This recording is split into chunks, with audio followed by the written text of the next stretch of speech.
le dialogue ne va résoudre aucun problème. Ça, c'est une évidence, parce que l'histoire nous a démontré que nous avons eu plus de 26 grands dialogues en République démocratique du Congo, et qu'à court terme, ça a résolu un problème, et à long terme, ça a apporté d'autres problèmes.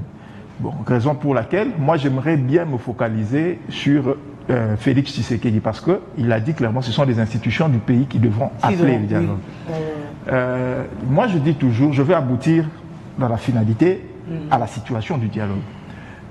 Moi, je dis toujours que Tshisekedi a un avantage, il a un point fort, c'est-à-dire que c'est sa capacité à se faire passer pour un idiot. C'est-à-dire qu'il a cette facilité à laisser croire aux personnes qui l'observent qu'il est bête, qu'il est ignorant, qu'il est naïf, qu'il ne connaît rien, mais alors qu'en réalité, il a plus d'un tour dans son sac. Je vais revenir dans l'histoire. Lorsque Félix Tshisekedi accède au pouvoir, on a vu tout le monde le qualifier avec des termes très peu glorieux. Certains ont dit que c'était juste un pantin, qu'il était utilisé, et les lignes à Pamba et tout. Il y a même eu des situations pour lesquelles il prenait des décisions et refusait de les appliquer. Mais il a laissé couler. Mais avec le temps, il n'a pas eu besoin de mettre la pression sur qui que ce soit. On a vu des gens quitter ce pays parce qu'ils s'estimaient être mal à l'aise. Je remonte dans le temps. À l'époque du dialogue de la SENCO, la personne qu'on désigne comme chef de la délégation de l'opposition, c'est Valentin Moubake. Oui. Mais au final, la personne qui devient chef de la délégation, c'est Félix Tshisekedi. Qu'est-ce qui se passe dans notre temps pour qu'il arrive à prendre les déçus? Au début, tout le monde ne compte pas sur lui. Tout le monde dit que c'est quelqu'un que l'on peut manipuler. On ne met pas. Il vient, il est derrière. Mais au final, c'est lui le chef de la délégation. Et fort de ces éléments-là, je vous dis que Tshisekedi est celui qui maîtrise au mieux les intentions des uns et des autres face à un dialogue.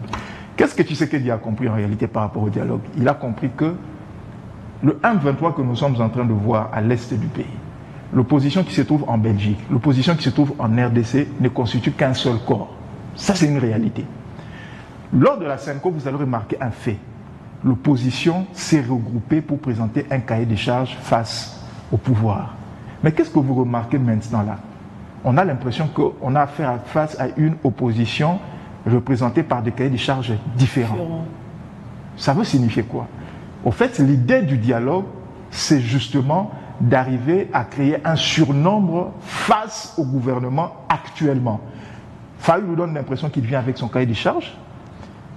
Katumbi donne l'impression qu'il vient avec son cahier de charge, le M23 identique et tous les autres là.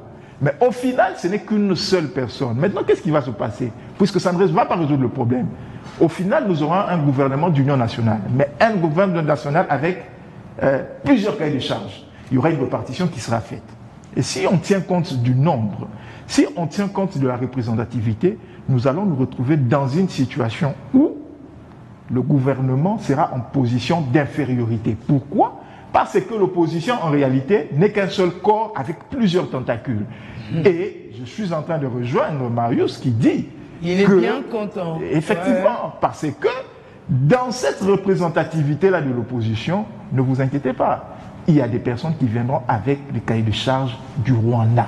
Ça, c'est un fait. Et je le dis sur un plateau de télévision. Comment expliquez-vous des personnes lors de la signature de l'accord de Washington, cet accord qui a mis de la pression sur Kagame, qui a fait en sorte que le non-respect de cet accord puisse aboutir à certaines sanctions et des sanctions qui viendront encore. Mais nous avons des politiciens congolais qui se sont levés, qui ont dit que cet accord était mauvais et qu'ils feraient tout pour que cet accord ne soit pas appliqué. Alors que l'accord est le soubassement. Maintenant, imaginez le scénario pour lequel on prenait ces personnes-là qui sont censées combattre cet accord qui met la pression sur Kagame, cet accord qui nous rend crédibles, et que ces personnes soient dans le gouvernement pour faire appliquer cet accord. Qu'est-ce qu'ils font? Ils font saboter l'accord. Si l'accord est saboté, qu'est-ce qui va se passer? Mais nous sommes tous indexés en termes de moins sérieux. Kagame peut avoir le privilège de dire que voilà ces personnes, j'ai toujours dit que ces gens ne sont pas sérieux. Et au final, on va rentrer dans le même système que celui d'hier, où Kagame va reprendre à piller, à tuer et à violer nos mamans à l'Est. Donc, il faut faire très très attention. Moi, je suis content qu'il y ait des préalables qui ont été posés par le gouvernement, qu'il y ait des conditions, 9 au total, que les personnes qui ont eu à prendre des armes ne devront pas participer à ces dialogues, à moins bien évidemment de se rebiffer. Il y a Doha qui est en train de se pourparler de Doha, pour lequel j'ai toujours dit aux gens qu'il faut faire une différence entre des pourparlers et un dialogue national. Au fait, le pourparler prépare autre chose, quelque chose à venir. Les derniers conflits, je pense, avec en Thaïlande et son voisin, il y a eu des pourparlers de paix qui ont conduit ensuite à un dialogue. Donc c'est pour dire que des pourparlers, on discute pour arriver à baliser le chemin, peut-être pour aller vers un dialogue. Si des gens comme Nana, à mon avis, se disent que voilà, nous ne sommes plus sous le joug du Rwanda, nous déposons les armes. Mais cela ne veut pas dire non plus que la justice ne va pas faire son travail, parce que le dialogue ne veut pas dire qu'il faudrait amnistier les gens, il faudrait complètement oublier. Il faudrait que nous arrêtions cette culture. Moi, je dirais que j'appelle ça ce saignement, qui fait en sorte que si Mathieu n'est pas content du fait que Marius ou Pascal ne gèrent pas selon mes souhaits, que j'aille prendre des armes et ensuite revenir dans les institutions. Oui, parce que quand je prends des armes, c'est pas sur lui que je tire sur tout ce qui bouge. Effectivement. Sauf sur lui, et apparemment, lui-même non plus n'a pas mal. Et puis, oui, effectivement. Et puis après, on revient sous un soubassement de dialogue. C'est ainsi que moi, j'en appelle à la vigilance de la population congolaise, à la vigilance du peuple congolais. Nous devons mettre suffisamment de pression. Marius a parlé de bien d'éléments pour lesquels moi, je suis d'accord que la résolution du problème de l'Est, de la crise, c'est un tout pour lequel il ne faudrait pas négliger un point en faveur d'un autre. Si la résolution de 2773 nous permet d'accroître la pression, nous devons l'utiliser. Si l'accord est un moyen d'augmenter aussi la pression, nous devons l'utiliser. S'il y a un dialogue réel qui exclut les personnes qui voudraient revenir au pouvoir par le fait d'avoir utilisé des armes, nous ne devons pas être d'accord avec ce fait. Donc, personnellement, moi je suis d'accord pour un dialogue, mais un dialogue post-résolution du conflit à l'Est, tel que l'a partagé le docteur Mukwege.